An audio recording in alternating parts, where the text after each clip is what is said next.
Was macht eigentlich erfolgreiche Studierende aus? Zunächst mal, was macht erfolgreiche Studierende eigentlich nicht automatisch aus? Und das ist insbesondere die tolle Abi-Note. Natürlich schadet es nicht, wenn Sie ein sehr gutes Abitur haben, aber eine tolle Abi-Note ist kein Garant für ein erfolgreiches Studium. Eine nicht gute Abi-Note ist auch kein Garant für ein nicht erfolgreiches Studium. Die Abi-Note alleine sagt nur sehr wenig aus. Programmiervorkenntnisse können durchaus helfen. Allerdings kann es auch sein, dass Sie etwas umlernen müssen und eine gewisse geistige Flexibilität zeigen müssen. Dass also Ansätze, die Sie sich eingeprägt haben, wie Sie generell bestimmte Probleme lösen, vielleicht nicht optimal sind und Sie die Freiheit sich nehmen können, umzulernen und sich anzusehen, wie man es richtig machen soll. Was macht denn nun eigentlich erfolgreiche Studierenden aus? Zunächst mal gewisses Maß an Selbstdisziplin und Fähigkeit zur Selbstorganisation.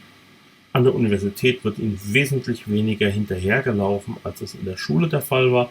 Sie werden nicht an Sachen erinnert und wenn sie zum Beispiel vergessen, Hausaufgaben abzugeben, wird ihnen normalerweise auch keiner hinterherlaufen und sagen, oh, du hast vergessen, die Hausaufgabe abzugeben. Sie brauchen einen gewissen Willen zum Lernen und auch die Bereitschaft zum Lernen und vor allen Dingen die Bereitschaft, die dafür nötige Zeit zu investieren. Ein Studium ist kein gemütlicher Spaziergang, es ist echte Arbeit.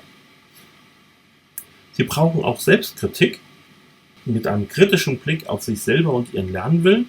Das heißt, wenn Sie Probleme haben, vielleicht sogar durch eine Prüfung durchgefallen sind, das Problem nicht auf andere abwälzen. Natürlich gibt es subjektiv ein besseres Gefühl, wenn Sie nach einer Prüfung, die Sie nicht so erfolgreich haben, wie Sie dachten, sich über den Dozenten mokieren und sagen, das war alles blöd, der kann nicht erklären, die Aufgaben waren unfair und so weiter. Aber dieses Motzen hilft Ihnen tatsächlich nicht. Also angenommen, ich wäre Ihr Prüfer, wenn Sie vor sich hinschimpfen, wie schlecht die Prüfung war und unverständlich und unfair und la, wird mich das jetzt nicht dazu führen, dass ich sage, oh, das ist ja echt ein Problem, das nächste Mal mache ich die Prüfung völlig anders, sondern ich werde die Prüfung so stellen, wie sie inhaltlich sinnvoll ist. Was Ihnen daher helfen kann, ist, dass Sie überlegen, was kann ich selbst ändern und verbessern, um mehr Erfolg in dieser Prüfung zu haben oder im Studium insgesamt. Also nicht über den Dozenten schimpfen und sagen, der soll sich ändern, das wird eher nicht passieren, sondern innerhalb der Rahmenbedingungen schauen, was kann ich machen, um in diesen Rahmenbedingungen erfolgreicher zu sein.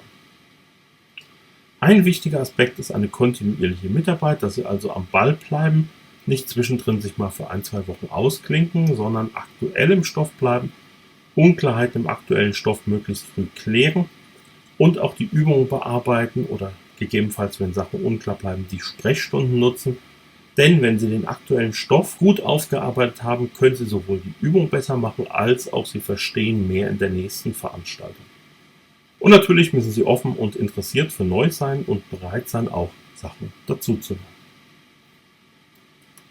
Wenn Sie Probleme haben, gerade zu Beginn des Studiums, sprechen Sie bitte die Mentoren oder FSB, das ist hier die Fachstudienberatung, möglichst frühzeitig an, solange man noch helfen kann. Also mit dem Bild des Kind und dem Brunnen, warten Sie nicht, bis keine Blasen mehr aufsteigen aus dem Brunnen und warten Sie auch nicht unbedingt, bis das Kind in den Brunnen gefallen ist, sondern melden Sie sich, wenn Sie sehen, da spielt ein Kind am Brunnenrand. Ich weiß nicht genau, wie ich jetzt umgehen könnte. Rufen Sie bitte, rufen Sie nach Hilfe, klingt zu bildlich vielleicht, aber melden Sie sich, wenn Sie Probleme haben und merken, dass Sie die alleine nicht gut lösen können, dann unterstützen wir Sie gerne dabei.